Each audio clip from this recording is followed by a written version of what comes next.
Hey everyone, this is a video that Lisa requested that I make to show you how to upload pictures to the shared photo drive so that she can use them for the virtual assemblies that we'll be having through the time that we're at home.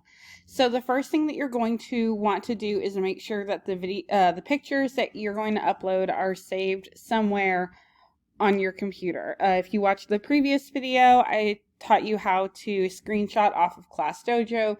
You can also email yourself the pictures and upload them to Google Drive from your phone or save them on your desktop. Just have the pictures somewhere on your computer so that you can then access them for this process.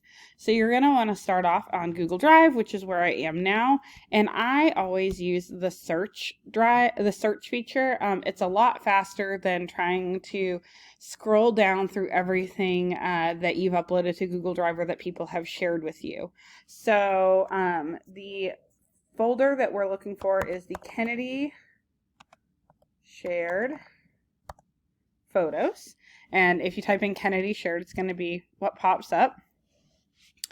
And you can see that we have some general files like the virtual assemblies, and there is a special folder that says virtual assemblies. So go ahead and double click that.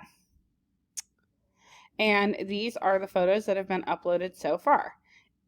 To add your picture to this, you will want to go to, make sure the folder is open, then go to New and File Upload. This is going to bring up everything that's on your computer. Now, I took a screenshot yesterday from Class Dojo William Server, so I'm going to go ahead and use that. If you're not sure if you have the right photo, like the one you're hoping to upload, go ahead and click on your spacebar, and it will show you a preview of that photo. Yes, that is the one that I want, and just hit open.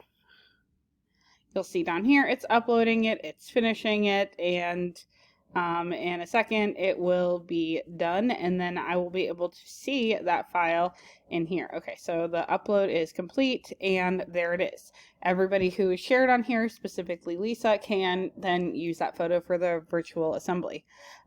You can also save a photo to your own personal drive and then move it into this folder. So I'm going to go back to my drive. I don't have a lot of photos on here, so I'm just going to pretend this is a photo. So I've clicked on something, and then I'm going to go to this More Actions, and I'm going to click on Move To. And then you want to click the back arrow to go to Shared With Me. And this is a little bit more tedious because it takes a long time to scroll through. It's pretty much exactly what I was like, oh, don't do that because it takes forever. Yeah, so now I'm going to have to scroll through and look for Kennedy shared photos. Oh, there it is. And virtual assembly photos, go to that. And now I can move that file here so that Lisa can use it. So those are two ways, either uploading from your computer or moving from Google Drive. You can add pictures to the shared virtual assemblies folder, and we can have more pictures for her to use. I hope this was helpful. Let me know if you have any questions.